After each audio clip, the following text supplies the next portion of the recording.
I'd like to bring this regular council meeting, the last of 2023, to order. And Councillor Christensen, would you be good enough to provide the land acknowledgement, please? Yes, Your Worship. We acknowledge that the land upon which we are gathered is the traditional territory of the Attawandaronk, the Haudenosaunee, and the Anishinaabe people. We are the beneficiaries of ancient agreements such as the dish with one spoon between the Anishinaabe and the Haudenosaunee, who agreed to share the abundance of the land through peace, friendship, and mutual respect. The two-row wampum, by which the Haudenosaunee welcomed the settlers and agreed to share the land in mutual respect, and the Treaty of Niagara, considered a fundamental document by First Nations in all future relations and treaties with British. We recognize that we have a responsibility to be stewards of the land in cooperation and collaboration with the Indigenous people, not only for one generation, but for all generations to come. We understand that we have an obligation to learn the lessons of our history, educate ourselves about the experiences of the Indigenous people, and seek opportunities to heal the wounds that will result in reconciliation with our Indigenous sisters and brothers. Many First Nations, Métis, and Inuit people live and work in Fort Erie. We stand with all Indigenous people, past and present, in promoting the wise stewardship of the lands on which we live. We have the good fortune to live in a land of such abundance, diversity, and beauty. Let us be vigilant in protecting Turtle Island. Thank you very much, Councillor Christensen. And would you all please rise for the invocation? We meet to serve our community and endeavor to be worthy custodians of all that has been entrusted to us. Let us be concerned only for what will promote good government. May we bring to our council chambers minds that think and hearts that feel, so that in our deliberations we may display imagination, wisdom, and courage, and the will to do our work for the good of all. Thank you. With respect to the withdrawal of Bylaw 177-2023, there's an agreement that's still under negotiation. And there's been a revision to the Bylaw 167-2023, which is the expense allowance policy. And there's been a revised, so that's revised to include internet expenses, which are now permitted. A few announcements, the first of which relates to an event that was started today in terms of the end of the event and continues on until tomorrow, and that is the Kinsman Club of Fort Erie's Gift of Love. The Gift of Love project started in approximately 1985, and the focus is ensuring that every child has a memorable Christmas with toys and other gifts. A typical Gift of Love project totals roughly 200 man-hours and costs an additional $3,000 paid for by the Kinsman Club of Fort Erie and their sister club, the Connect Club of Fort Erie. Every year around the middle of November until around this time in December, the Kinsman place 8 barrels in different establishments ranging from chartered banks, insurance offices, large retail giants, to collect toys for children. They place a large ad in one of the local newspapers, and I believe it's also on the internet, paid for by a local business, urging the public to donate an unwrapped toy for placing in one of the barrels. While this is going on, the Salvation Army is collecting the names of families in need of assistance and will prepare food baskets for them for pickup on one of 2 dates. This year, the dates were today, December the 18th, and tomorrow, December the 19th. I was over at the Leisureplex Banquet Hall today. The building, the room is full of tables, which have all kinds of gifts. And these gifts are for children ranging from newborns right up to teenagers. And the Kinsman volunteers with the Salvation Army and other volunteers were there greeting parents who would come in. They would provide information relative to what had been gathered by the Salvation Army as to the gender and age of the child or children. And then they, along with the volunteers, would select the gifts that would be put in bags to be taken, to be delivered to the household by the parents for the children on Christmas morning. And the Salvation Army is responsible for ensuring that it's age-appropriate and gender-appropriate gifts.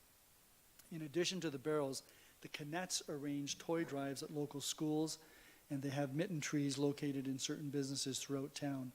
The local library also donates books as gifts, and the Regional Salvation Army Warehouse also donates toys to ensure that there is a sufficient number available.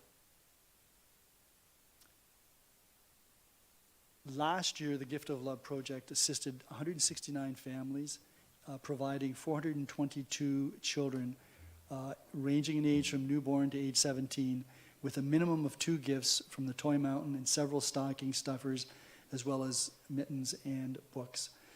The past few years, the Kinsman Club has been providing toys and gifts to other service organizations so they could assist specific families in their area.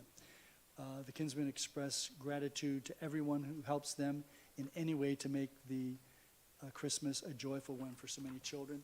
And on behalf of council, I want to thank the Kinsman Club, the Canette Club of Fort Erie, and the Salvation Army for what they do to provide assistance to our children who otherwise might go without any type of toys on Christmas.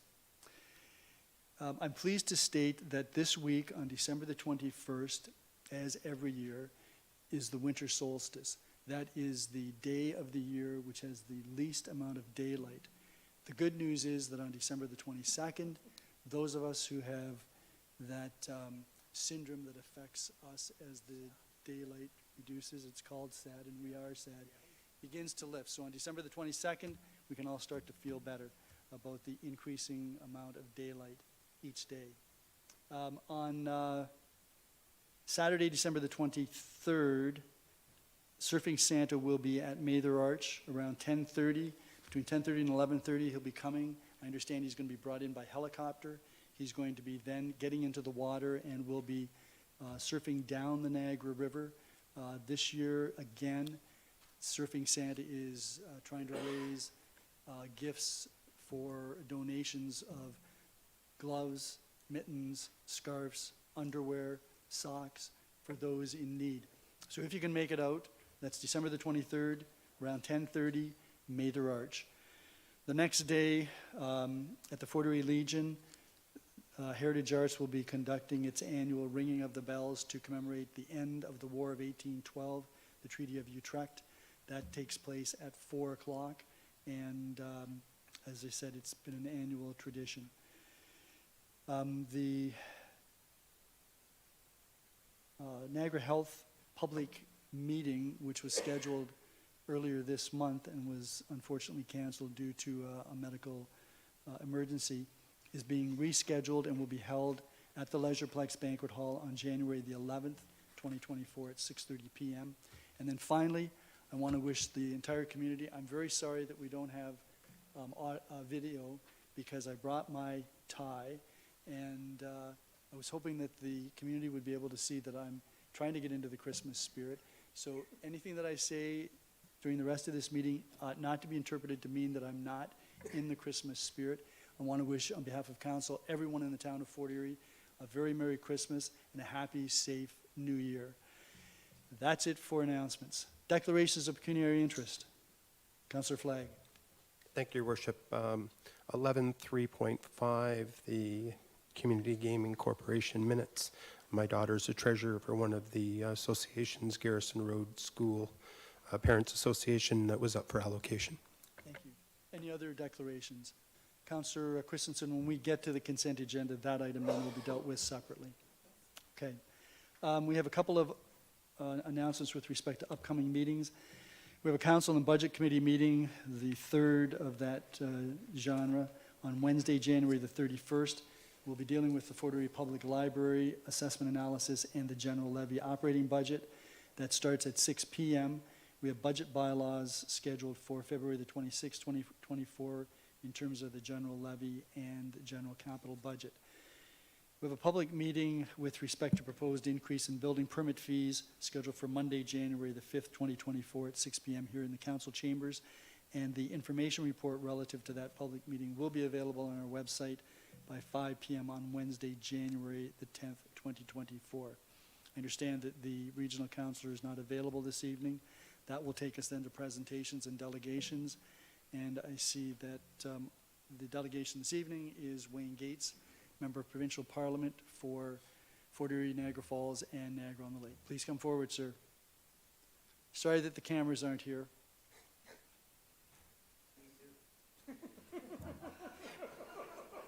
I'm saying nothing further on that. Hey, listen, I would love to see that tie. I'm not tall enough to see it, so I'm going to have to just leave it as it is. There you go, perfect. It's not as nice as this, but anyways, And you know you have 10 minutes. I only have 10 minutes. Yes, I know. I did a 30-minute speech. I'm sure you'll cut me off. I will. First of all, I want to thank the council, Mayor Redekop, for having me here today.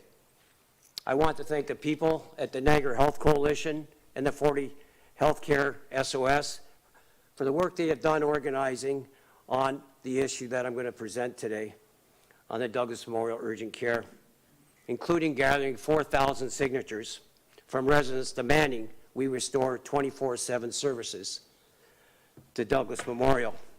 I want to thank our community for the way they have come together to demand we restore 24/7 services to Douglas Memorial Urgent Care Center. As your member of Provincial Parliament, there is nothing more important to me than defending access to health care for everyone, publicly funded and publicly delivered. The decision to cut overnight services at Douglas Memorial is unacceptable. The reality is small rural communities across this province have been suffering from the lack of health care services. I want to take the opportunity tonight to provide an update on what we have done to fight the Douglas Memorial Hospital so far, the cuts, and what we are going to do in the future. Whether it's here in Niagara, at Fort Erie, or Port Colborne, or across the province, in the communities like Midden, there has been, listen to this number jumps out at you, 1,199 closures of vital health care services, including emergency rooms, urgent care centers, and that's just this year alone. We know that they have a staffing crisis in healthcare, but quite frankly, it's a crisis that has been worsened by this provincial government's actions, including the wage suppression law, Bill 124, or underfunding our public health care system, and listen to this one, by billions. And they're talking over $21 billion over the next 5 years. We also know that here in Fort Erie, as high as 1/3 of our residents are seniors who present with more complex health care concerns. We also know that there is a significant number of residents that do not have a family doctor, and they rely on urgent care for primary care needs. We also learned, and this is important for the councillors to hear because I found out about this when the Auditor General's report came out myself. The province does not have a province-wide strategy to prevent temporary emergency department closures, and that 1 in 5 patients who visit an emergency room were there because they don't have a family doctor. And this is what we learned from the Auditor General, the report, that urgent care centers play an absolute vital role in supporting our healthcare system. In fact, we should be investing in more urgent care, not cutting services from communities. And that's important for communities like Fort Erie, Port Colborne, Minden, who has been fighting as well like we have. We also know that we're heading in for the worst time of the year. I'm sure we all have friends that are sick right now. The increased burden on our healthcare system. And this was in the paper just this, I think it was in Saturday's paper, because I don't know how the review kind of goes now. There's the review of Fort Erie and Welland. Emergency rooms in Niagara are overwhelmed with patients with respiratory illness. Paramedics are still dealing with significant offload delays issues at our local hospitals. So my question to the council and to the mayor and to the community is that if they already know that their emergency rooms are filled, that they can't take care of the patients that they're going there today, yet they're telling us, let's send more people there from Fort Erie, from Port Colborne, from Stevensville, Crystal Beach. Does that make sense to anybody? I have to say absolutely not. And we know that around this time of year last year, we all remember the storm last year, I know that I spent a lot of time on the phone with the mayor talking about that led residents being trapped in their homes and major roads being closed. All this information should highlight how incredibly important it is to maintain 24/7 services at our local urgent care center. And Niagara Health has to do a better job in understanding that. I'm proud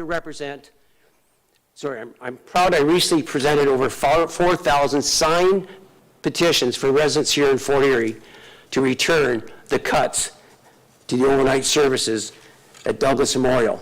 I presented them to the government at Queen's Park. Now that petitions have been filed and submitted, the government will be forced to respond. And that's important. I've also written directly to the Minister of Health on this matter and spoken directly during question period by asking questions on a number of different ways that you could do the question, but we certainly are asking. As we know, thanks to the Mayor Redekop for saying this earlier, we have another town hall on Thursday, January 11th at the Fort Erie Leisureplex at 6:30. We want the residents to come out and make their voices heard and talk about the issues that they've been facing with their health care. We know we had a medical emergency just a couple weeks ago. We had to cancel that meeting. But we want to make sure that we hear your stories, but we also want to make sure that it's filled. And I can remember, and I know Wayne was there, unfortunately, I was in a medical emergency myself when they had the town hall at the arena here where we had 5,000 people attend going back. That was actually the week that I had my open heart surgery up in Hamilton. But we had 5,000 people. I'm not expecting 5,000 people to come to a Leisureplex on January 11th, but we should fill it. There is nothing more important to this community than making sure we have 24/7 urgent care services. So I'm encouraging people, please come. We did have it. We could certainly send a clear message to the government that this community is supportive of what we're trying to do. The longer we go without overnight services, the more burden we are placed on the rest of our overstressed hospital system in Niagara, which will lead to longer wait times and worsening care. And I'm hearing stories even now where people are in the hallways. We heard about hallway medicine going back a few years. That's what we're facing today. They're in the hallways. I'm even hearing some are even in the janitor's rooms. And yet they're telling our community here in Fort Erie and the surrounding area, Crystal Beach, Ridgeway, Stevensville, come to Niagara Falls or go to St. Catharines. It doesn't make no sense. And when you have the reports are coming out saying urgent care are more important today than ever, and they should be investing in them, that's what we should be doing. I just want to go, I mentioned the thing, I didn't mention the yellow shirts. I always have to mention the yellow shirts. They've been fighting for over 20 years with this community. I always want to say thanks to the yellow shirts. The reality is we haven't won all the battles, but we have won some of the battles because of the yellow shirts and some of those ladies who are now past, quite frankly, who came to Queen's Park, started this. We continue for some reason to have to fight for health care here, but I tell you, if we stick together, if we work with your council and with the mayor, I firmly believe at some point in time, Niagara Health will understand with the report that just come out that urgent care centers are important to communities like ours, and this community isn't getting smaller, by the way. It's growing. You guys are improving housing every day, right? I drive here, it seems like there's a new subdivision coming up somewhere.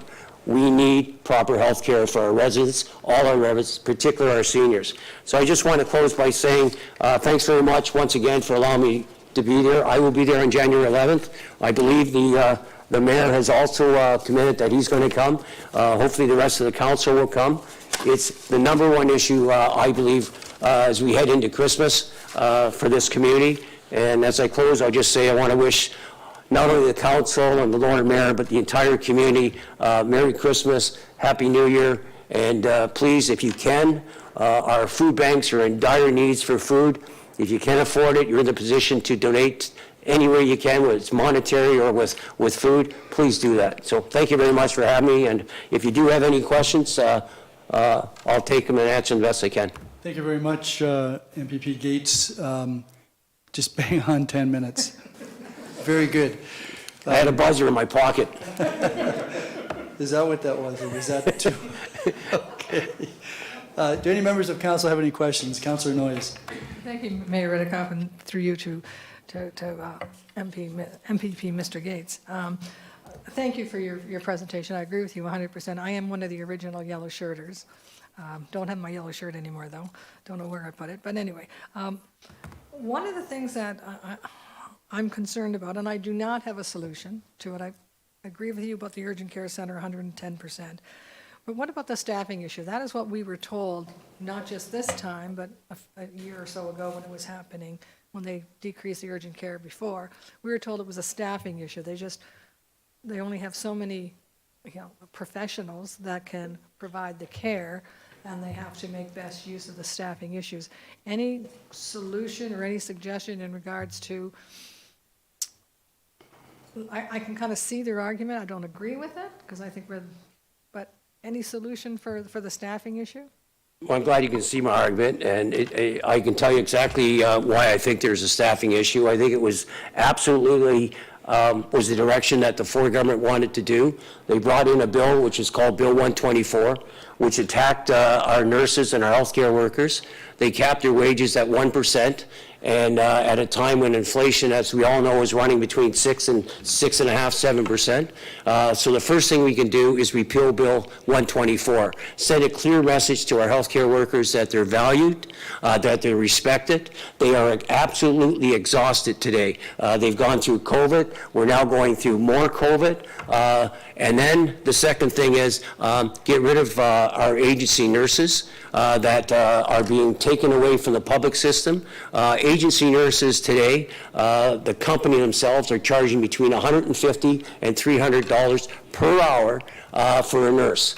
Why would you not take that money instead of giving millions of dollars to corporations that are really taking advantage of our healthcare system? Why do you not take those millions of dollars that are being spent on agency nurses, reinvest it into retraining nurses, put it back into our healthcare system in the form of staffing, in the form of paying them fair wages? So if we repeal Bill 124, take a serious look on getting rid of agency nurses, and I hear that that's a big issue. I met with the long-term care people today in my office. The government is getting an earful on agency nurses, and in particular here in long-term care as well. Agency nurses, they're saying they can't afford to even run their places anymore because they have to pay so much money for agency nurses. So is there solutions? There absolutely is solutions, and there's solutions that the government put in place themselves. So what we're saying to them, and we've learned, whether it doesn't matter what party you're with. It doesn't matter to me. I don't care if you're conservative, liberal, NDP, or an independent. All I want to make sure is that people in this province get the health care they deserve,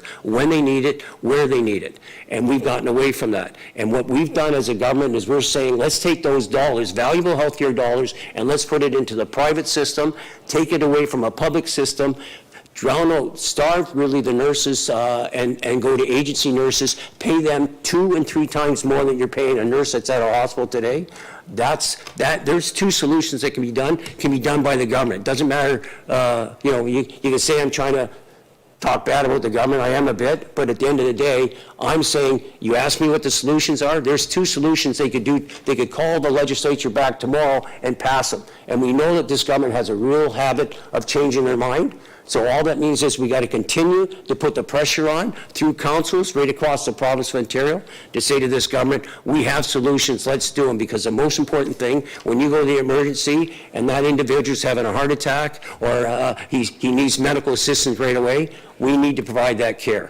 And that's the best I can answer that question without talking another 10 minutes. Councillor Noyes. No, I really appreciate your answer. Thank you. Thank you. Yeah, that's excellent. Any other members of council? Thank you very much, Mr. Gates. We appreciate you coming out. We appreciate your advocacy and your leadership with respect to trying to resolve this issue for us. And we certainly appreciate some of the comments that you've made relative to things that the government could do to try to resolve some of the problems that we have, particularly here in Fort Erie. Thank you. Thanks for having me. I appreciate it. Merry Christmas, everybody. Okay, that takes us, there are no public meetings this evening, so that takes us to the consent agenda. Are there any items other than item 11.35 that anyone wishes removed from the consent agenda? If not, then Councillor Christensen, would you please proceed with the resolution regarding the consent agenda, less 11.3.5. Moved by myself, seconded by Councillor McDermott.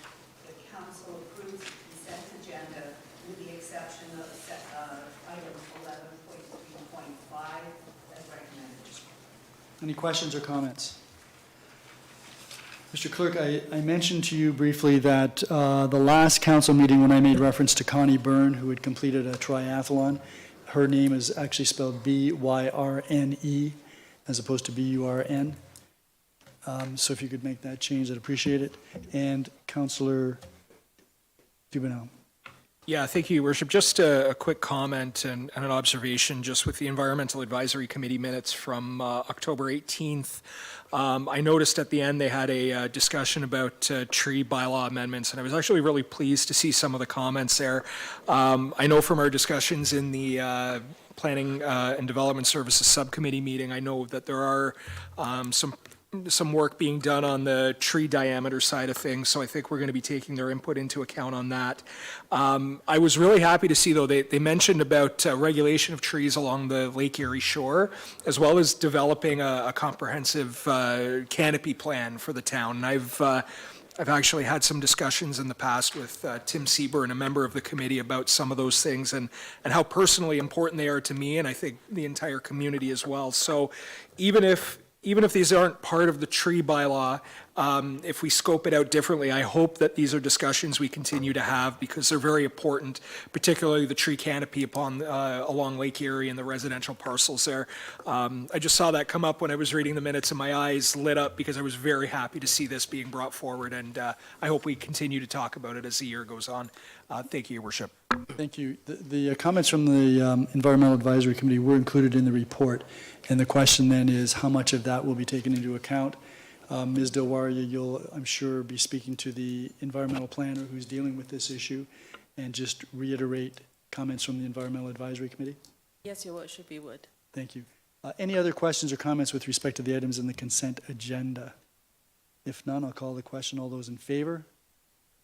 None opposed, that is carried. And Councillor Christensen, could you put item 11.3.5 on the floor, please? Moved by myself, seconded by Councillor McDermott. Council approved 11.3 on the consent agenda. Any questions or comments? All those in favor? That is carried. That takes us then to reports, and I note that we have an indication that the application made by Mr. Parazater is being withdrawn, and so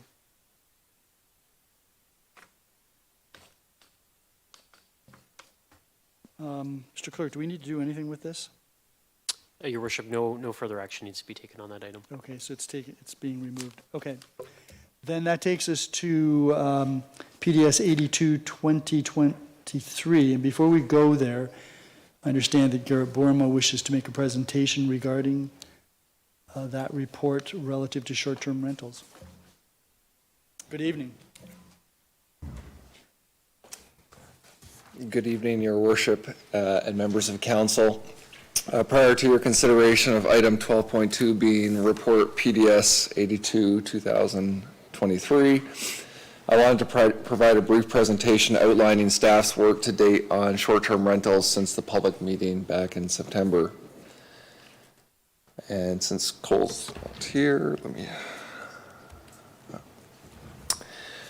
there were a number of issues identified as part of that public consultation process, which I hope to quickly outline and show how they have been addressed. In the first draft of the zoning bylaw, short-term rentals would have been required to have one parking space per bedroom. We heard that this requirement was too high. We also heard that the limitation on the number of rooms was too restrictive at a limit of 3 bedrooms per STR.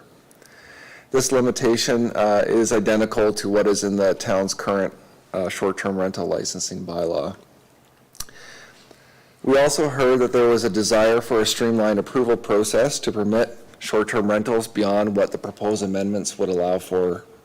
We heard concerns regarding the town's original legal opinion around the legal non-conforming status of licensed short-term rentals. And we also heard discussion around permitting short-term rentals, dedicated short-term rentals within waterfront zones, and the need to review the current licensing bylaw, specifically regarding the cap of short-term rental licenses set currently at 250. Staff have reviewed the parking requirements and have proposed that they should be decreased to only one additional space for a short-term rental that has 3 bedrooms or more. Staff are only proposing to permit short-term rentals within permitted dwelling units or accessory dwelling units, which already require at a minimum of 1 space. This means that for a 1 to 2 bedroom short-term rental, a dedicated short-term rental, 1 parking space would be required, while 2 parking spaces would be required if that dedicated short-term rental would have 3 or more bedrooms, taking into account the number of guests that could potentially come and be accommodated within a 3-bedroom short-term rental and the number of vehicles needed. Staff have also removed the limitation in the draft zoning regulation of 3 bedrooms, although we do note that that provision is still within the licensing bylaw.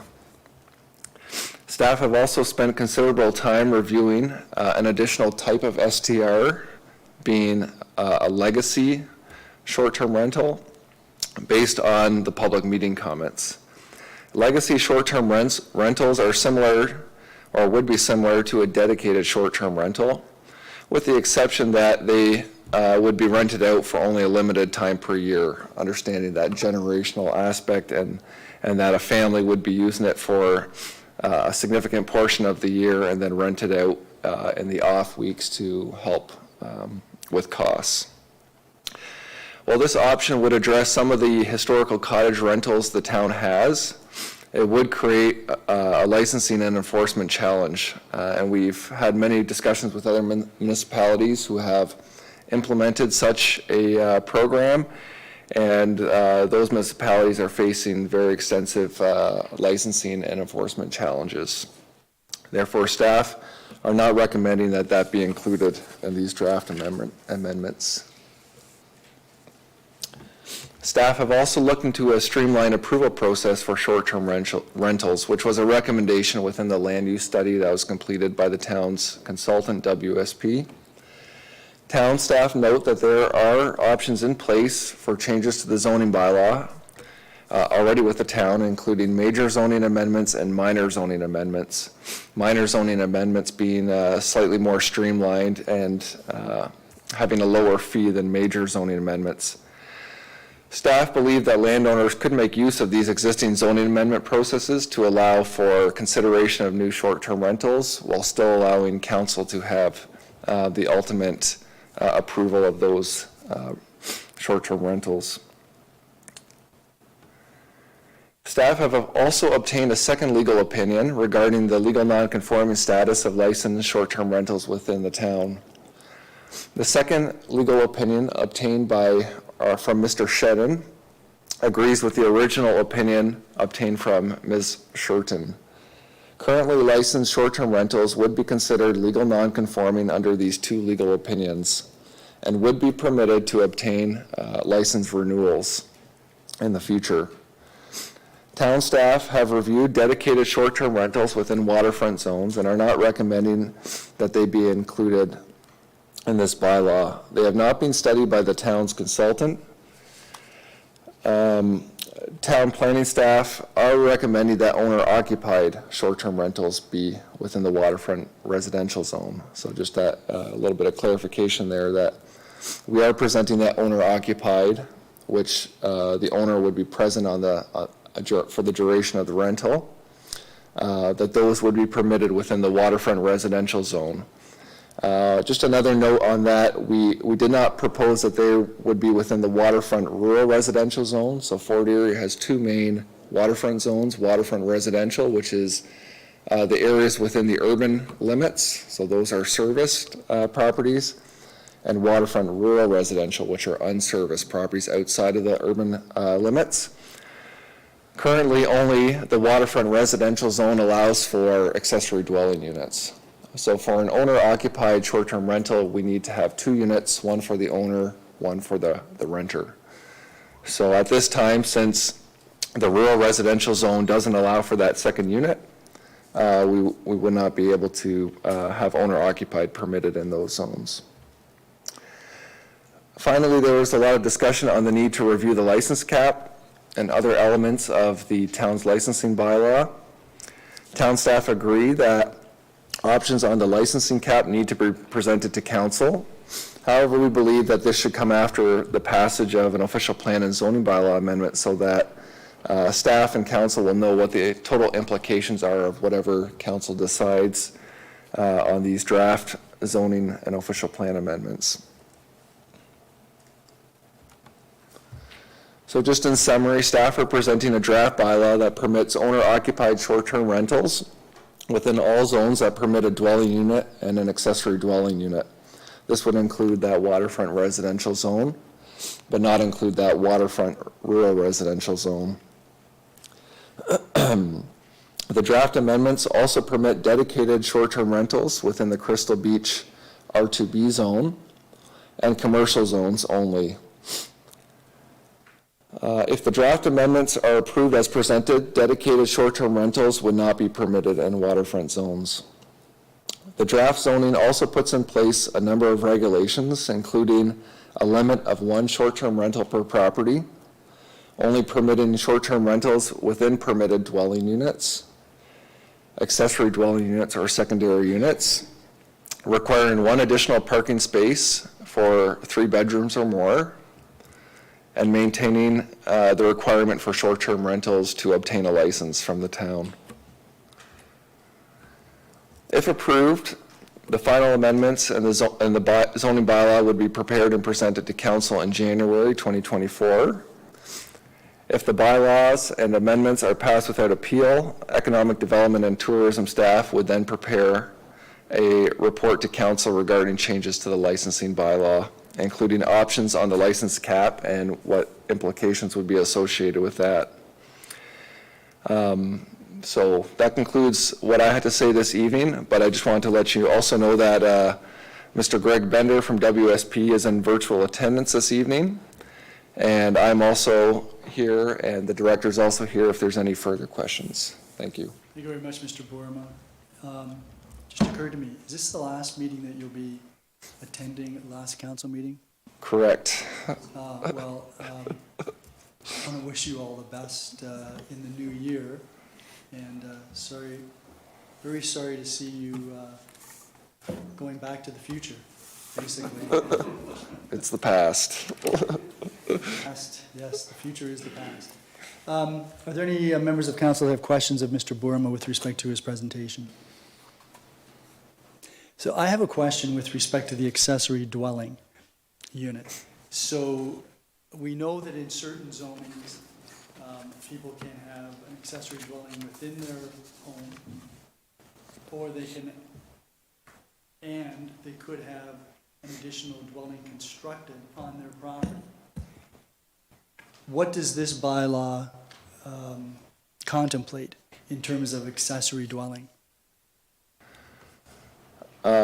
So the contemplation is that a short-term rental, and this is where it differs slightly from the land use study that was done. A short-term rental needs to have a kitchen, a bathroom, and a bedroom, so a dwelling unit. So I believe the bylaw is structured that you have your principal dwelling unit, and then you can have accessory dwelling unit or secondary dwelling unit. In each case, those dwelling units would be the combination of a kitchen, bathroom, and a bedroom, or at least one of each. And that is the minimum requirement to be able to have a short-term rental within that. The short-term rental land use study did contemplate allowing for bedrooms to be used. Staff have considered that, but would like to tie it to an accessory dwelling unit and not just have short-term rentals within bedrooms. We foresee that there would be some potential for issues with that, and that falls more along the lines of like a bed and breakfast establishment. So just to provide some distinction and separation. So could a property owner build another building on their property as an accessory dwelling and use that for short-term rental? So under the owner occupied kind of umbrella? The proposed amendments to the zoning bylaw and the official plan. Yes, so if they were permitted to have an accessory dwelling unit or secondary dwelling unit under the bylaw, they could theoretically build that and then use it as, if they were in a permitted zone, an owner-occupied unit, let's say, but only one short-term rental license per property. So if they were one of these properties that have 3 units on them now under Bill 23, only 1 unit would be permitted for that short-term rental. So how does the accessory dwelling proposals with respect to this amendment to the official plan and the zoning bylaw, how does that jive with Bill 23, the intention of which was to provide additional housing units for people to live in as opposed to rent? How does that jive? I believe it's all about striking a balance, so providing opportunities for accommodation related to tourism and economic development while still maintaining housing stock. As we've seen in the media lately, there's a lot of talk about short-term rentals and their impact on housing stock and housing availability. So staff are really trying to find that balance, and that's where I believe the owner-occupied option being allowed for across the whole entire town still protects that housing stock, but also allows for limited opportunities for tourism accommodations related to tourism. I'm not 100% sure if the province had that in mind when Bill 23 came about, allowing 3 units. I think everyone's would prefer longer-term rentals in those type of units, or ownership, of course, but definitely longer-term rentership. And so, yes, I think what staff have presented and what WSP's work to date has been really to find that balance of still protecting enough housing stock and for longer-term rental and ownership. One of the things that we did come across was the town does offer a CIP program for residential intensification or unit intensification. So that's one thing that we need to update and ensure that we don't believe it's in the best interest of the town to be offering CIP grants for short-term rental units that are being constructed.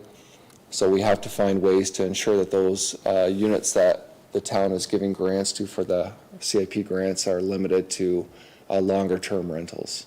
Thank you. And just my final question. Does Bill 23 make any reference to short-term rentals at all? I don't believe there's any provincial policy that specifically talks to short-term rentals. Okay, thank you. Any other members of council? Councillor, before I go back to Councillor Noyes, any other member? Councillor Noyes. This is my first time. You're not coming Oh, I'm back to me. sorry. But you may before this Councillor night, this night is over. Anyway, thank you for your presentation, Mrs. Burma.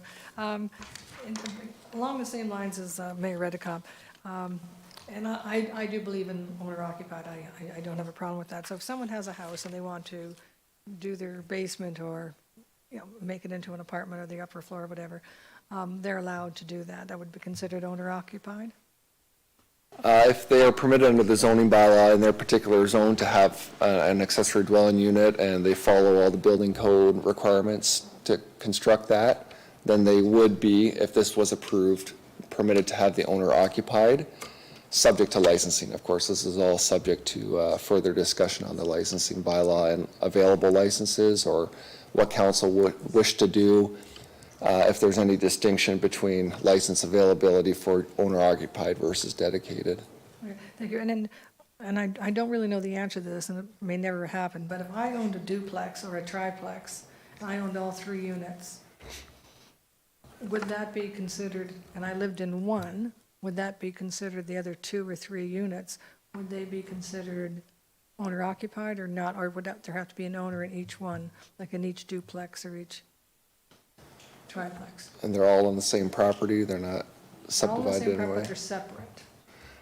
So you would be permitted, if you were in a zone that permits those additional units, you would be permitted to have one as a short-term rental, but the other you would have to do as a long-term rental, because you're limited to 1 short-term rental per property under the proposed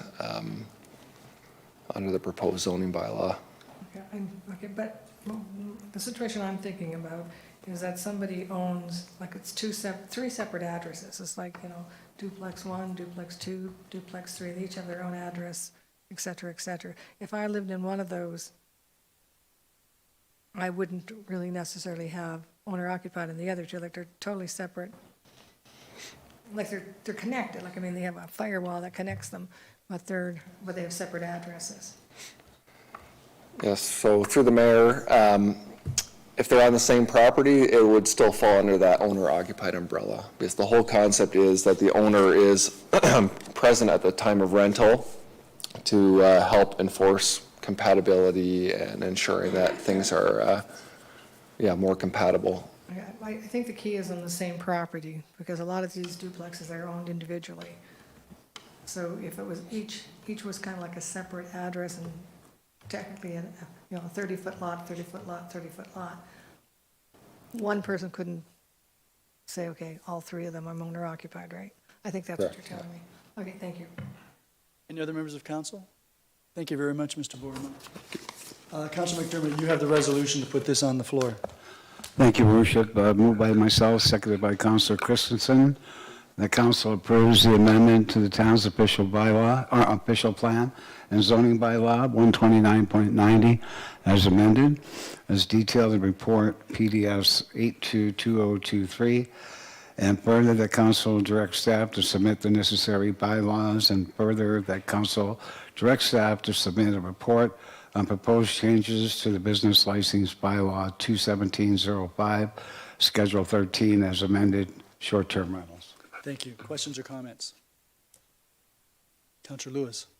Thank you, Mr. Mayor. Just a couple of comments to start with, and I want to thank staff for the work that went into this process that predates this term of council by probably several terms of council. And this council's work that was done to reform the noise and nuisance bylaw, which I think is key to the success of managing short-term rentals. Also, thank you to members of the public, which includes both those for, against, and those in between, for taking the time to communicate their concerns for us to take into consideration, and more specifically to those on both sides of the issues here who have been respectful, because not everyone has been, and those willing to work towards compromise, because I think that is the intent here, and it was certainly mentioned in the planner's report in terms of striking a balance. Those are the comments that I want to make with respect to this issue. I know this is certainly an issue that we could go around forever on, and probably will never find. Please don't. Yeah. I told you what time I was hoping we'd be out of here by, but I don't think we will ever find the fit that will keep those against happy, those for, and, well, everyone else in between. But I would like to move forward tonight with one friendly amendment that I hope council considers, and that is to amend to include, and I specifically point out for dedicated short-term rentals, both waterfront zones, the areas in between Matthews Road, Fort Erie on the Port Colborne border, going as far as the Peace Bridge, not including the Niagara Parkway north of the Peace Bridge, or the areas including Black Creek. And I'll yield my time in case there's any other members who wish to speak to that. But that would be the only amendment that I would make this evening. Okay, so that's not a friendly amendment. That changes the tenor of the resolution, so you'd have to have a seconder for the amendment. And that's fine, I'll ask for a seconder. Okay. Councillor Dubanow?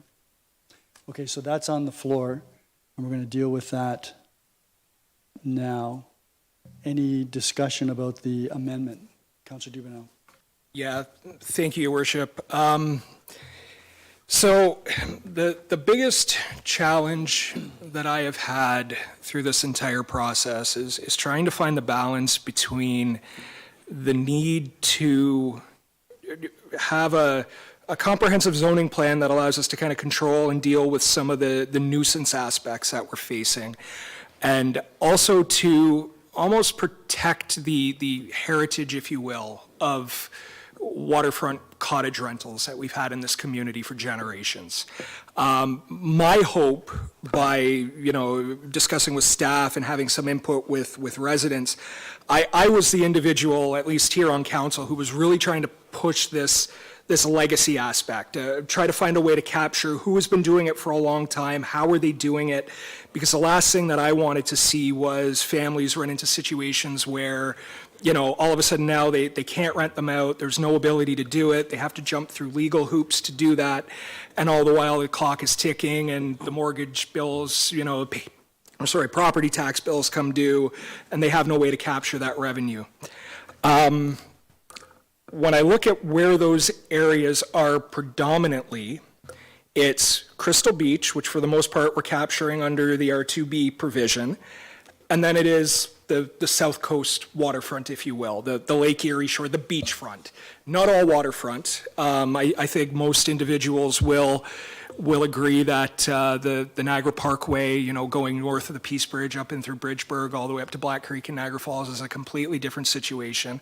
You don't see the purpose-built cottages there, at least anymore. It's predominantly much larger parcels, larger pieces of land spread apart. So I'm going to support Councillor Lewis's amendment. I wish we would have had an opportunity to deal with a legacy aspect, to kind of carve out that third option. I completely understand where staff are coming from with enforcement. It's unfortunate that we don't have federal and provincial partners who not only are willing to, look at the taxation and the other aspects that are challenged and that we're faced with in this situation, but also, foreign purchasing on property, tax implications. It's very unfortunate because if we had partners at higher levels of government that were able and willing to share some information, look at the challenges we're facing, I don't think we would be in this situation right now. I think there's a lot of aspects and things that we would do progressively to try to address this in a much more comprehensive and more compromising way that we just don't have the tools to do. So when I look at that and I look at the history and I look at everything else we've been doing, I'm going to support this. I think it's a compromise when we look at the specific areas of the waterfront, when we look at the map of where they are. And I'm willing to do that to try and capture that concern. So I'm glad I had the opportunity to speak to that because this has been something I've been troubled with. But with this amendment, I think that'll help address that concern and strike that balance. So thank you, Your Worship. Councillor Noyes. Thank you. Do we know approximately, that doesn't have to be etched in concrete, how many beachfront properties this could involve? Mr. Burma or Ms. Dilwaria, would either of you know that? Your Worship, I do not have the number in front of me, no. And I appreciate that, and I'm sorry I didn't have the question earlier. I'm kind of like I don't have a problem with the waterfront in regards to the areas discussed, in regards to legacy. But I am somewhat, and I know legacy may be somewhat difficult for enforcement, et cetera, and I can see the issue. My problem is that how many properties may sell that have never been, short-term rentals, have never been rental properties, and now we basically have our beachfront, like 80% of them are now short-term rentals, and there is no legacy, anybody who owns it. And I'm recalling a conversation that we had a while ago. One of the things is that there seems to be, or they may be, because of the changes at the provincial and federal level, a need to sell a lot of the beachfront properties because of taxation or whatever, non-residential. And we don't have a good grasp on that. So I'm kind of concerned about how much of this beachfront, there's a lot on the beachfront right now that are non-conforming, and I'm wondering if we have that number. The ones that are already dedicated short-term rentals, they already have licenses. Do we know how many are on, do we know that? I know it's available, I just haven't looked it up. Mr. Boerma, do you have that, or Ms. Dilwaria?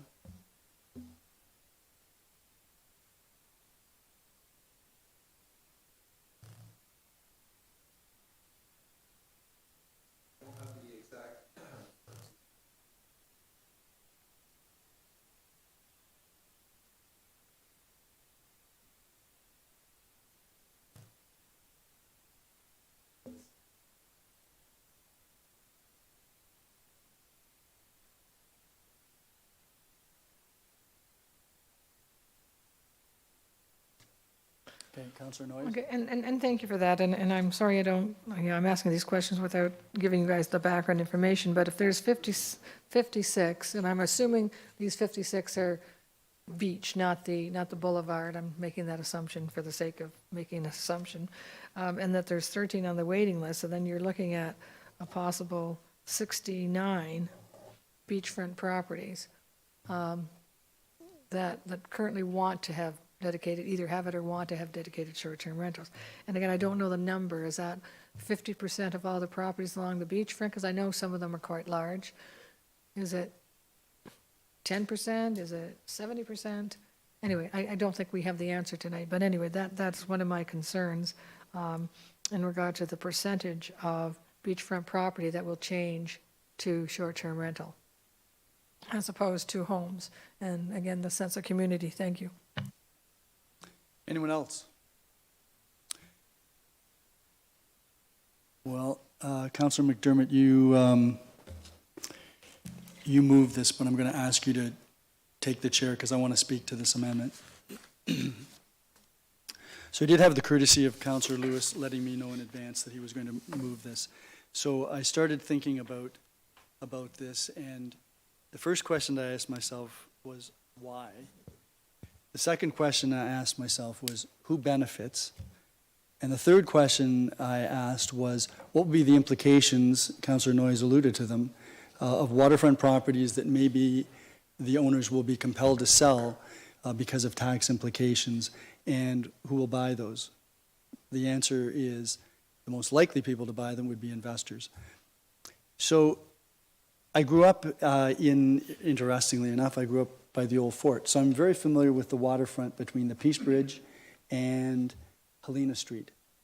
And I can tell you that except for the period of time when Erie Beach Amusement Park operated, and it closed in October 1930, that whole area would be people living in their homes, not renting them out.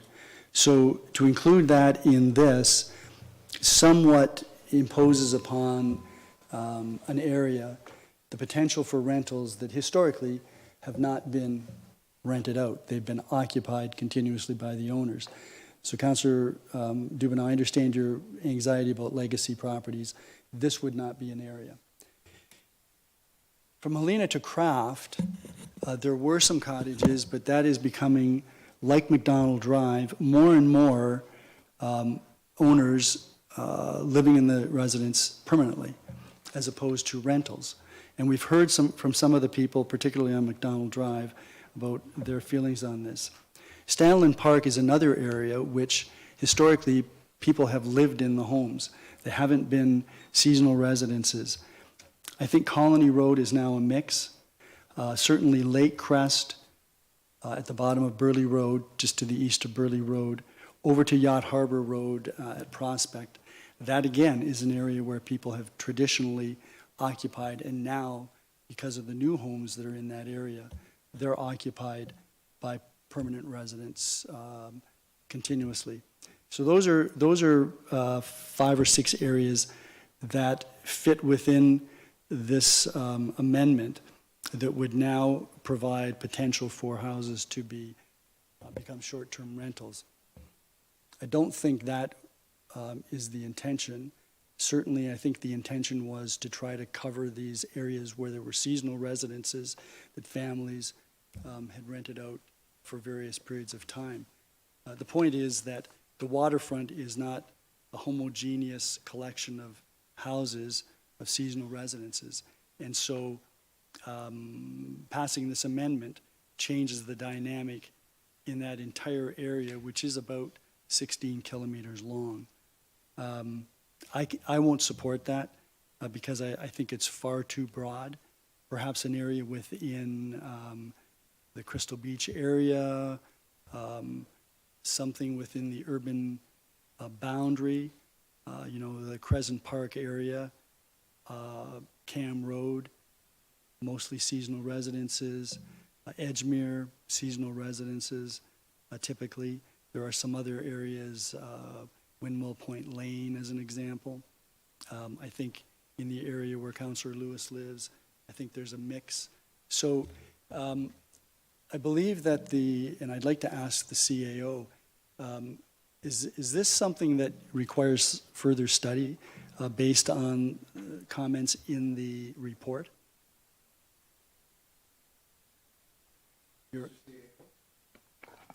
Through the chair to council, Ms. Dilwaria may have some additional comments, but I think the one outstanding question may be the number of properties impacted by, a specific location.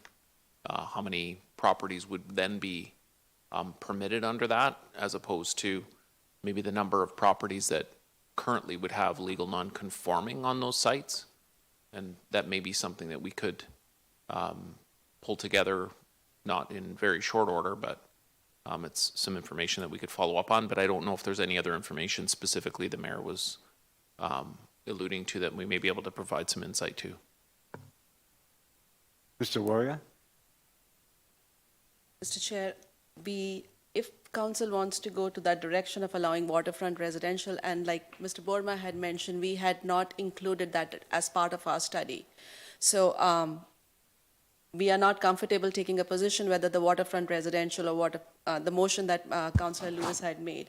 But regarding the number of properties, I have sent a text to Ms. Kara Lee to provide that information. Once I get that information, I will be happy to share that with council.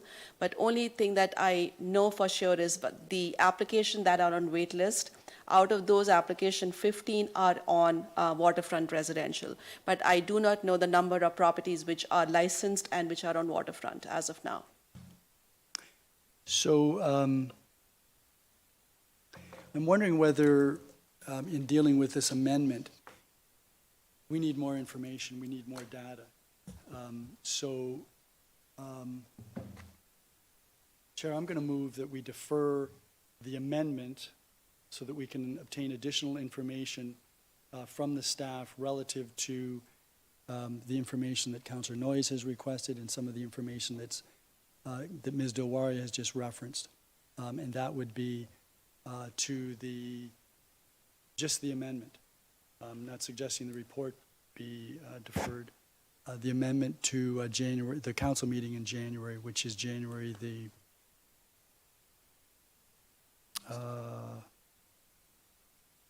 29th. I just got this information from Kara Lee, and she is mentioning that 34 licensed cottage on waterfront and waterfront rural residential. And 15 on wait list, so it's about 59, 34 and 15. 49. 49, yeah. So that's not a significant number. I moved to deferral, Chair. I'd have to have a seconder for that. I beg your pardon? I moved a deferral to January the 29th, so I'd have, for the amendment, so I'd have to have a seconder for that. Councillor Noyes?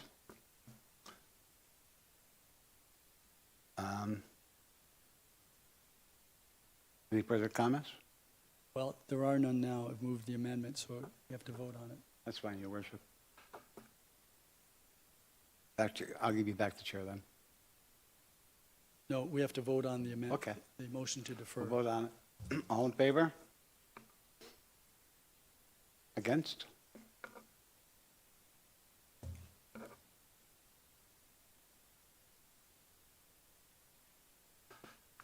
It's defeated. Okay.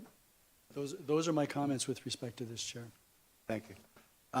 Councillor Dubanow? Did anyone want to speak before I did? Because I already spoke. I have some additional comments, but I don't want to jump the queue over anyone. You done? Okay. Okay.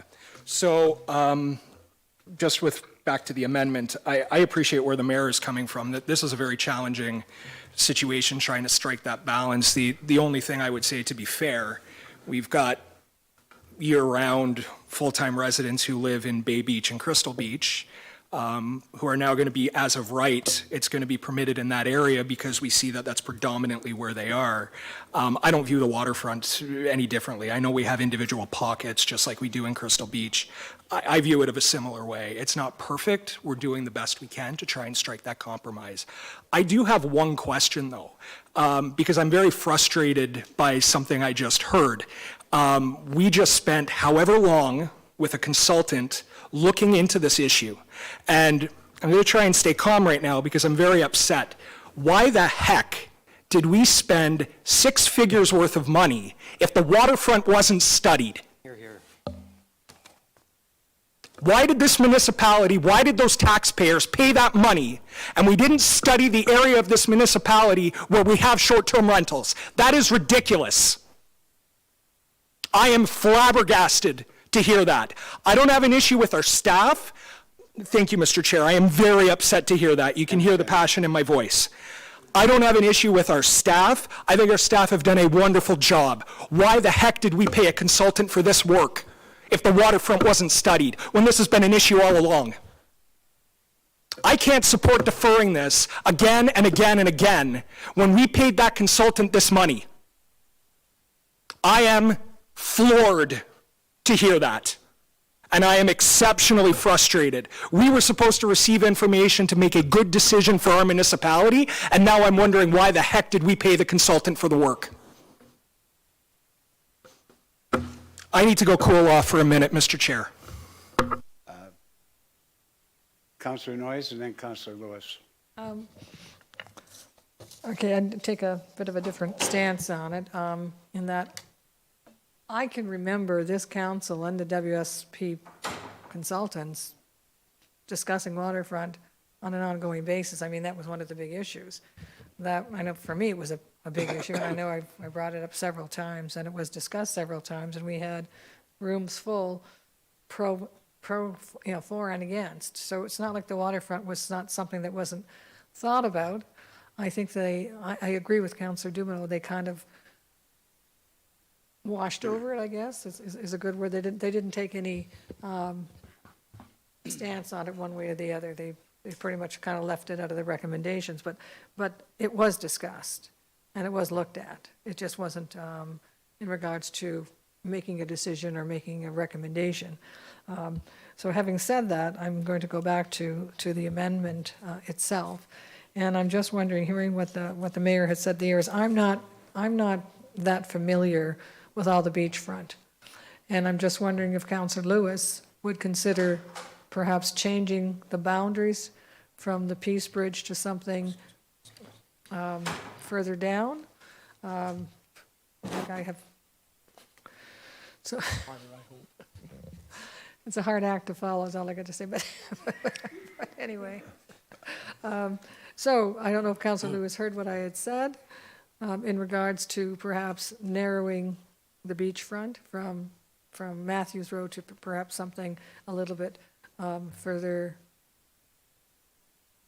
west, right? That would just be my recommendation.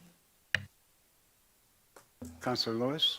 Thank you, Mr. Chair, and to Councillor Noyes. Councillor Lewis is always listening. So absolutely, I heard you there, and obviously the negotiation of any good negotiation is to not move forward with your first proposal. So the mayor and I have had a moment to chat, and I am prepared to, instead of going as far as the Peace Bridge, amend to Craft Road from Matthews Road, to which he's agreed to support.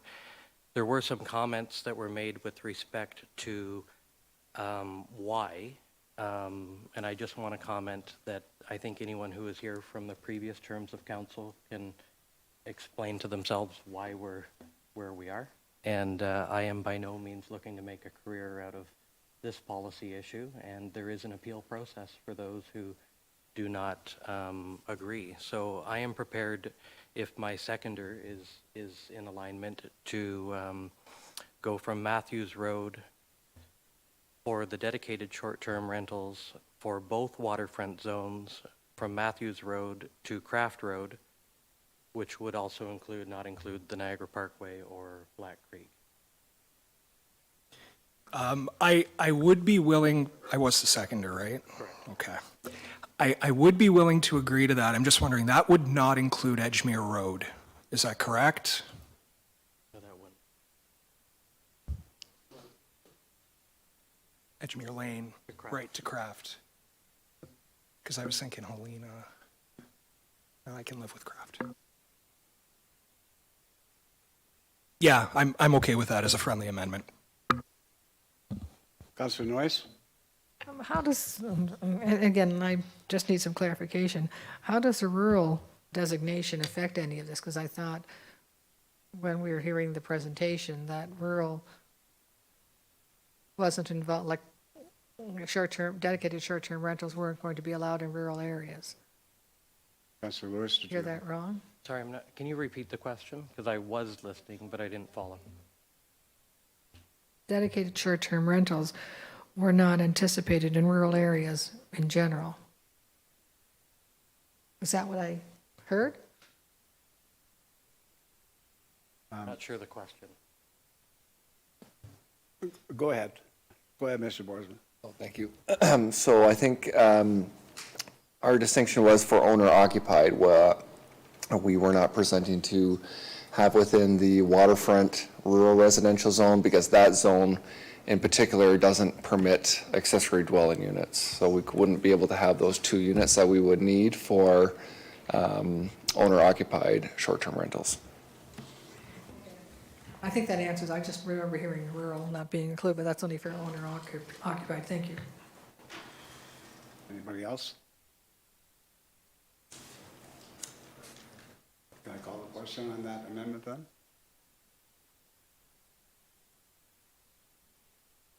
Okay, all in favor? Carried. Back to you, Your Worship. I've spoken to the issue, so you have to keep the chair. Okay, thank you. It's a comfortable one. All that excited. For the last, So if I made you the chair, you last my wouldn't place. have been able to speak. Okay, so I'm going to call a question on the report now. Well, there may be other speakers, Chair. I don't know. Okay. Anybody want to talk on the report as amended? Seeing none, all in favor? Opposed, if any? Carried. Back to you, Your Worship. Thank you, Councillor McDermott.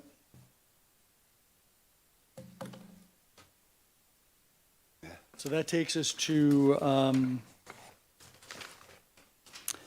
new business, and Councillor Dubanow, you have wait a second, hold on here. Yeah, you have a resolution with respect to MIAC.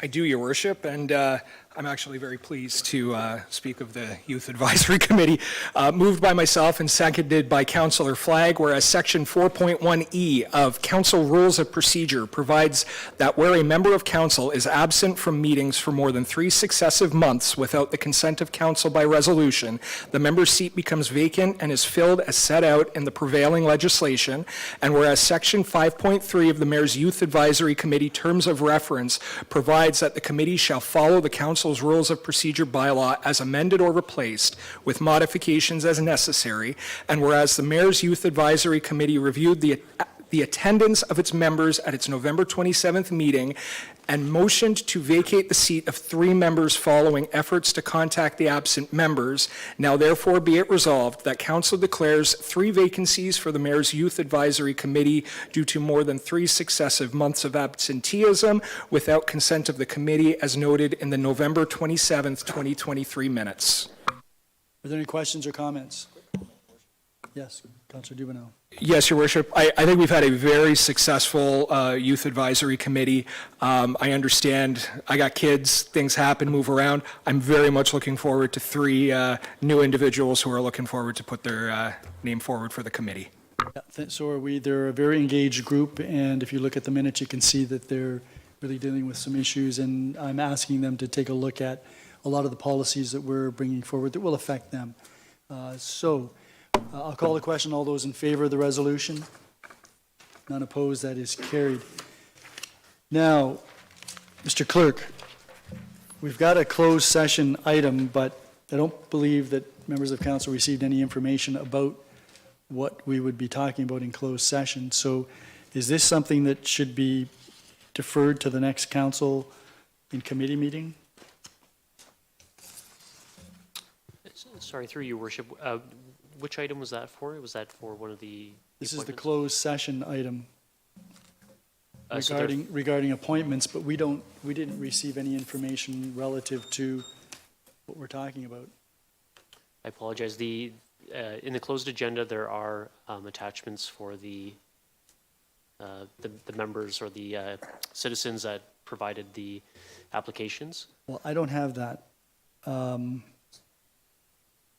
So, And I will defer to you, your worship, if you want to have that item deferred. We can definitely deal with that in the new year. when's our first meeting in January? January 25th, your worship. January Councillor Dubanow. Actually, yeah. Just for a point of expedience, I just had a quick look. Two of the items only have one individual involved for one vacancy, so we might be able to proceed forward with them right now. And then the other item is actually only one applicant for two spaces. So unless you, and again, you may feel that it may be worthwhile to review first before we move forward. It was just a thought that I put out there because they're vacant, they're one application with one spot, so it might just be a matter of moving forward. And I just pulled it up right now. I tried to find it earlier, your worship, and I couldn't get it either. Well, yeah, I just got it. So,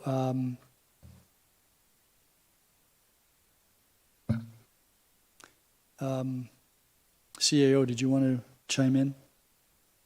Thank you. If I could maybe just provide some clarification. The item 14.1, the Affordable Housing Advisory Committee, it's the appointment of an alternate member that we requested from the organization involved. And so that may be relatively straightforward. The second item, 14.2, is the result of the Fort Erie Beautification Committee joining forces with the BIA, and so it's related to that process they went through. And item 14.3 would be my suggestion that the item be considered for a deferral to a later date. Okay, so let's go into closed session just so that we can make sure that we've got this clear. Councillor Flagg, you have the resolution for us to go into closed session. Yeah, we'll go into closed session for all three. Moved by myself, seconded by Councillor Dubanow, that council now goes into closed session at 7:20, considering the following.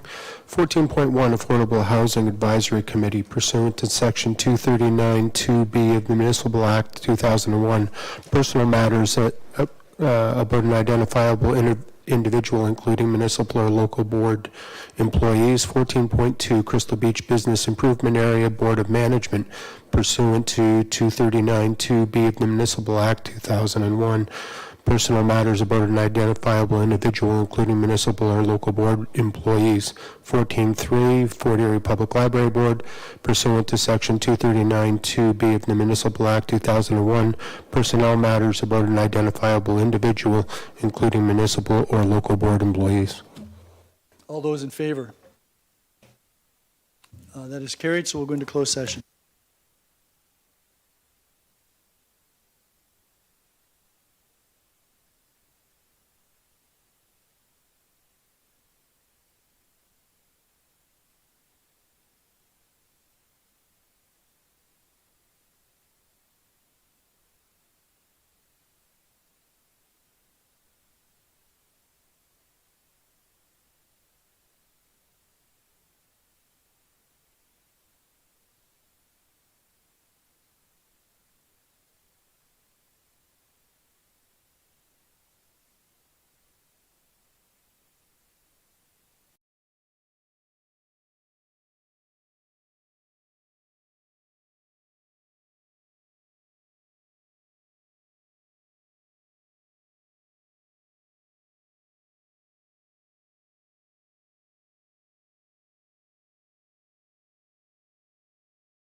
be right back.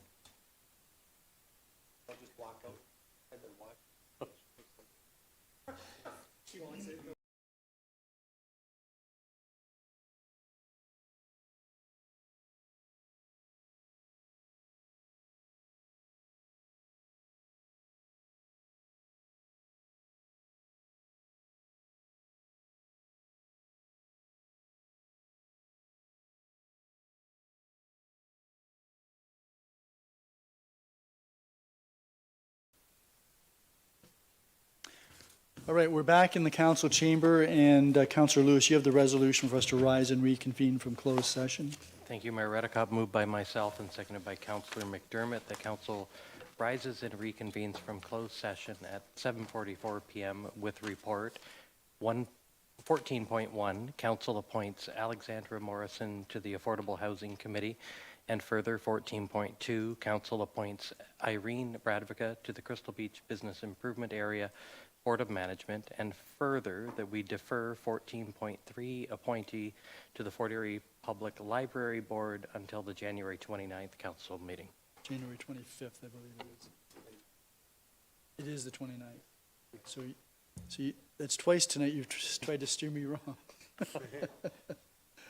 January 29th. Okay, any questions or comments with respect to that resolution? All those in favor? That is carried. All right, so that takes us to new business. Oh, you know what? We went past any other new business and inquiries of members of council, the way this is set up. Sorry, Councillor Noyes. So we're going to go back to new business and inquiries. Councillor Noyes. Yes, thank you. And I don't know if it should fall here under notice of motion. In regard to the bylaws, when someone's in contravention of a bylaw and it requires a fine because they're in contravention, right now, it's basically, right now, if you have 4 owners, all 4 of them get charged $500.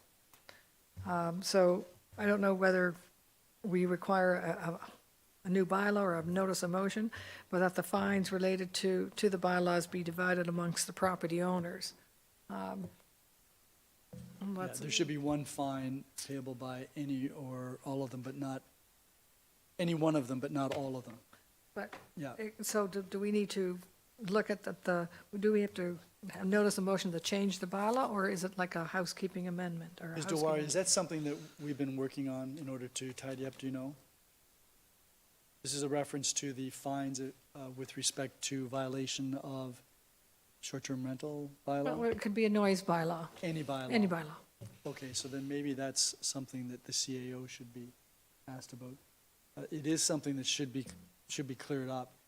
Wouldn't think that we'd have to have a notice of motion from council to look at that and tidy it up. Yeah, through the mayor, we will follow that back. We have had a discussion about that specific practice. The practice here has been that the owners, so if there was more than one owner, would be issued a fine under the bylaw.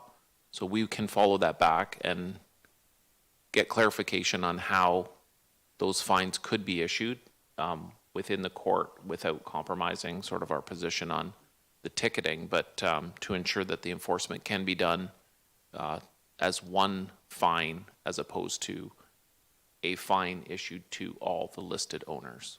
So we'll follow back on that and get some clarification on that practice and whether we can ensure that it's just done, one fine is issued.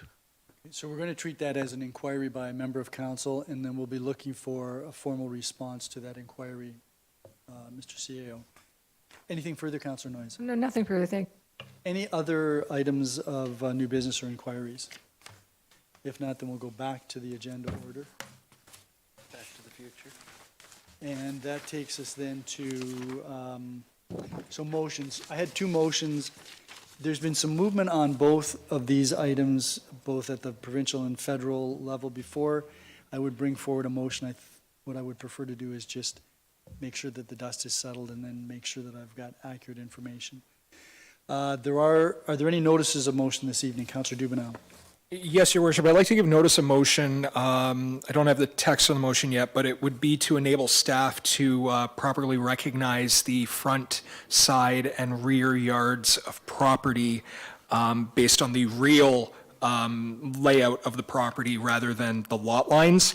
I've had some discussion with the CAO about this, about some quirks in our policy, and this was the method that would allow us to clear it up. So that's going to be returnable at our next council meeting on, I think the debate was, we settled on January 29th. The issue where the front yard is determined to be whatever is the shorter of the. Correct, and exactly. Thank you. And that was returnable January 29th? Yes, Your Worship. Any other notices of motion? Then we're going to go to consideration of bylaws. Does anyone wish any of the bylaws removed? Councillor Lewis. Thank you, Your Worship. If we can remove 18.9, the preliminary capital budget, And that is bylaw, 175, 2023. okay? Anyone else have any other items they wish removed? Okay, so Councillor Noyes, if you would proceed with first and second reading of the bylaw package, except bylaw 175, please. Yes, I do need a seconder. Councillor Dubanow. Councillor Dubanow. Moved by myself and seconded by Councillor Dubanow that the bylaw package containing 167-2023 to amend bylaw 142-06 expense allowance policy and repeal bylaw 207-99, bylaw 168-2023 to accept and declare lands as public highway, Ridge Road North, 440 Ridge Road North, and 0-8481 Ridge Road North, bylaw 169-2023 to enact an amendment to the official plan adopted by bylaw 150-06 for the town of Fort Erie, planning area amendment 76-5047L, Dubanow Hills Road, Dubanow Hills Land Incorporated, owner Jennifer Bronstein. Bylaw 170-2023 to amend zoning bylaw 129-90 as amended. 5047 Dubanow Hills Road, Dubanow Hills Land Incorporated, Jennifer Bronstein, owner. Bylaw 171-2023 to stop up and close and convey part of road allowance between lots 22 and 23, concession 3, Lake Erie, Bertie. Bylaw 172-2023 to revise council's code of conduct and repeal bylaw number 43-2015. Bylaw 173-2023 to authorize the execution of an amending agreement with Rutherford Prosecutions for hearing officer services under administrative penalty systems, fees for service. Bylaw number 174-2023 to adopt the 2024 waste and wastewater budget to adopt rates, fees, and charges for the year 2024. Bylaw 176-2023 to establish fees and charges for the town of Fort Erie and to repeal bylaw number 40-09 as amended. Bylaw number 178-202 to reestablish the Environmental Advisory Committee, adopt terms of reference, and repeal bylaws 170-2006 and 98-2015 is given first and second reading. All those in favor? Unopposed? That bylaw package is on the floor for any questions or comments. CAO, with respect to bylaw 174, which is the water and wastewater budget, rates, fees, and charges, I didn't notice anything specific with respect to the fees to be charged for pre-serviced subdivisions. Is that supposed to be in that bylaw, or is it someplace else?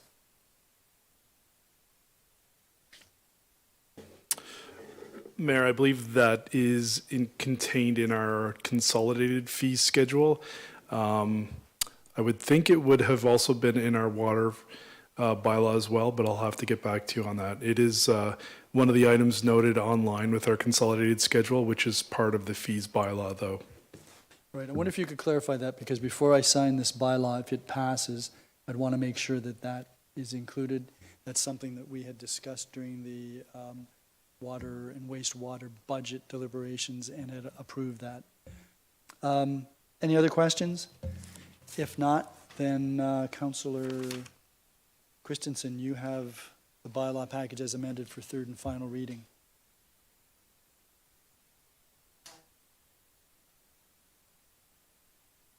Number 18. 18.9. So So moved by myself, seconded by Councillor McDermott, that bylaws 167-2023, 168-2023, that 169-2023,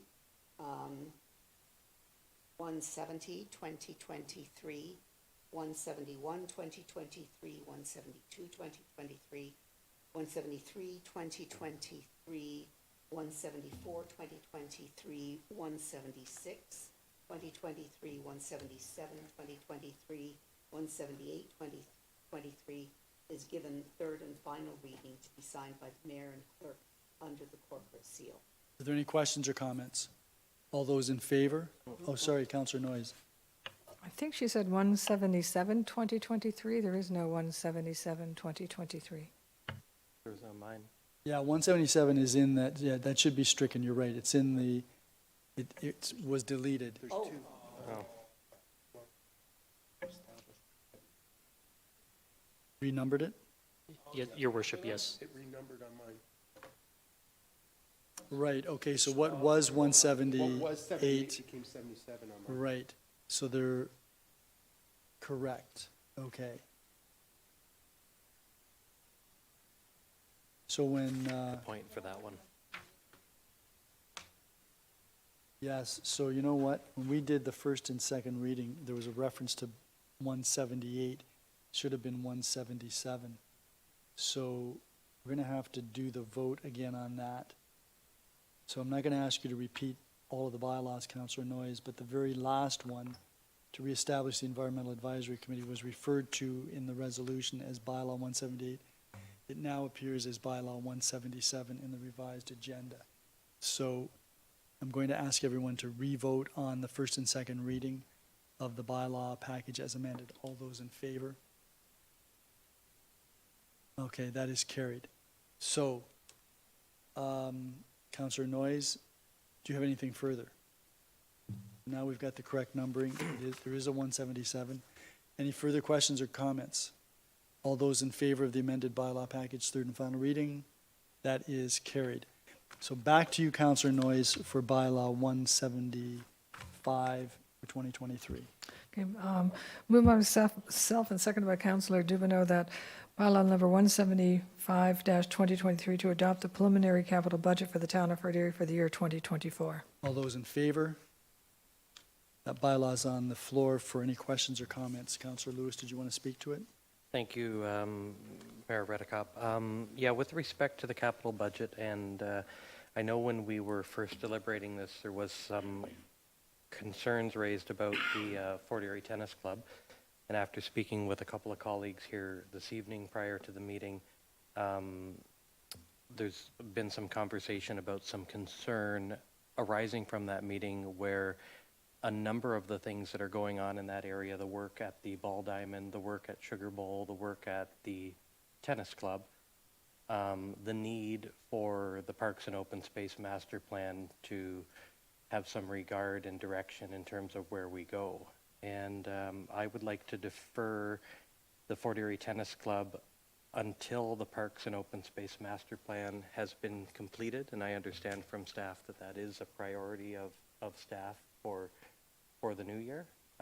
But I open that for questions or comments. But it would be to defer the capital budget costs for that project until we have the questions that have been answered with respect to costs, the agreement, and access to the public, and more importantly, the bigger picture of the Parks and Open Space Master Plan, which I think will be critical in making that decision.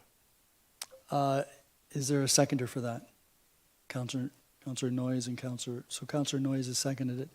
Okay, so it's a motion to defer on that particular item, so it's on the floor. There really isn't discussion.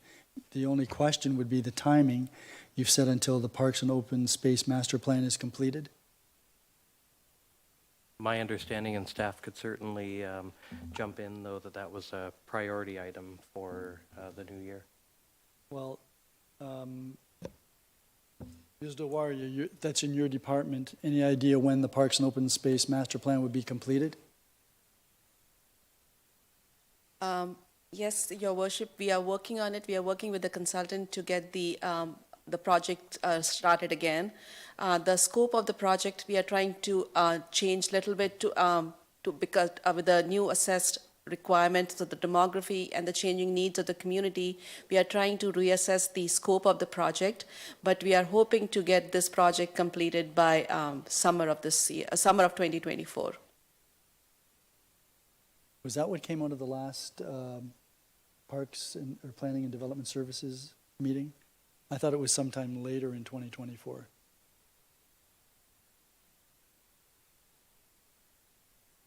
Okay. Your Worship, Mr. CEO would like to add something as well. If it has to do with the timing, but I'm not, it has to do with the timing? Through the chair, if I think it is to do with the timing, because the Parks and Open Space Master Plan is likely going to be completed after the construction season. And I'm wondering if there's an option for staff to bring a report back, to defer it until the report's brought back to clarify. I don't know if there's health and safety items to do with the specific items or accessibility issues around meeting our 2025. And so council would still have the option to defer the staff report and the information until after the Parks and Open Space Master Plan. I just didn't want to defer it too far out if there may be some information we could bring back before then.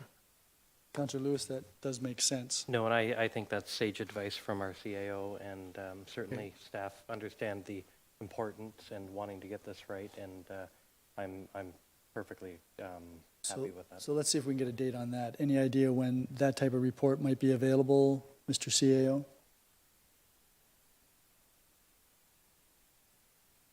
Through the chair, I'll propose March as a date to bring that back, or before, on or before one of the meetings in March. So the first committee meeting in March is March the 4th. Let's say March the 4th. To the timing? Your Worship, perhaps maybe instead of postponing this, we can, I believe there's an option under our rules of procedure to refer it to staff for more information, which wouldn't necessarily attach a date to it, but it would call back when staff has that information available. We don't do that very often, but I think in this situation here, rather than trying to nail it down to a date, it might be better just to do the referral option within our rules of procedure. Well, I think what we can do is we can refer it to no later than March the 4th, and then it's going to be here. I can't imagine this is going to take a lot of time to put together, so that it's possible it could come forward the end of January, sometime in February, whatever. Is that agreeable? Absolutely, Your Worship. Okay. To the timing? I'm not sure why we're still not going to wait for the Parks and Open Space Master Plan. Well, we're going to get a report. It's still deferred, okay. I'm just saying, it's connected to there's a lot of dots to this one. Okay, thank you. Okay, so we've got the timing, so we're referring the tennis club project until a further report is received from staff no later than March the 4th. All those in favor? Opposed, that is carried. Okay, any further questions or comments with respect to bylaw 175? Then we'll go to third and final reading. Councillor Christensen. Moved by myself, seconded by Councillor McDermott, that bylaw 175-2023, third and final reading. That's the bylaw as amended. Okay. Bylaw 5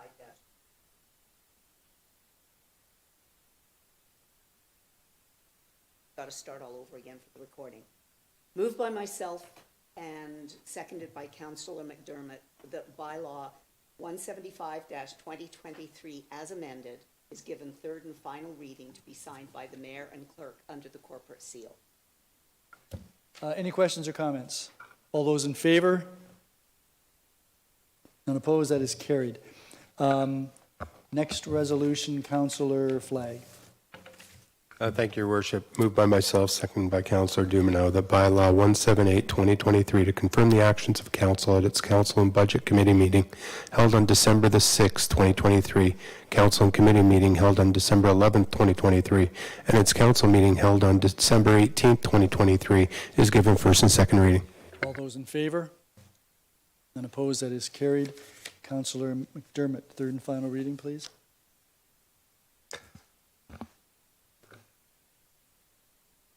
Your Worship, is this They're all number 179? This is, On- well, it's now It's on the 178. agenda. It's 178 is on the resolution. It's 178, yeah. Okay. Moved by myself, seconded by Councillor Christensen, that bylaw 178-2023 is given third and final reading to be signed by the mayor and clerk under the corporate seal. Any questions or comments? All those in favor? None opposed, that is carried. That takes us to scheduling of meetings. Councillor Dubanow. Yes, Your Worship. On January 2nd, bright and early back from New Year's, we have a Planning and Development Services Business Subcommittee meeting. That's at 3:15 here at Town Hall in Conference Room 1. And then on, it looks like Wednesday, January 10th, we have a Heritage Subcommittees meeting here at Town Hall at 2 o'clock in Conference Room 2. Any other meetings that anyone wishes to announce? Councillor Christensen.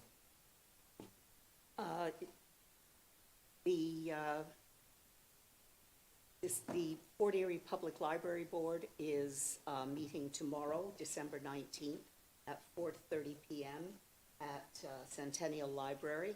And on January the 3rd, the Ridgeway, the Senior Citizens Advisory Committee is meeting at 10 a.m. at the Fort Erie Lions Senior Center, and at 5:30 p.m., the Ridgeway BIA is meeting, and it will be its annual general meeting at the Crystal Ridge Library. And I'm sorry, the Senior Citizens Advisory Committee meeting is what time? 10 a.m. on January the 3rd. That's at Douglas Heights. Yes. Any other meetings? Councillor Noyes? Yes, on January 16th, 2024, Stevensville Business Group, Downtown Stevensville Business Group is meeting via Zoom at 9 o'clock. Anyone else? If not, Councillor Dubanow. Yes, Your Worship. Last one of 2023. Moved by myself and seconded by Councillor Flagg that council adjourns at 8:07 p.m. to reconvene into a regular meeting of council on January 29th, 2024. All those in favor? That is unanimous. Thank you all.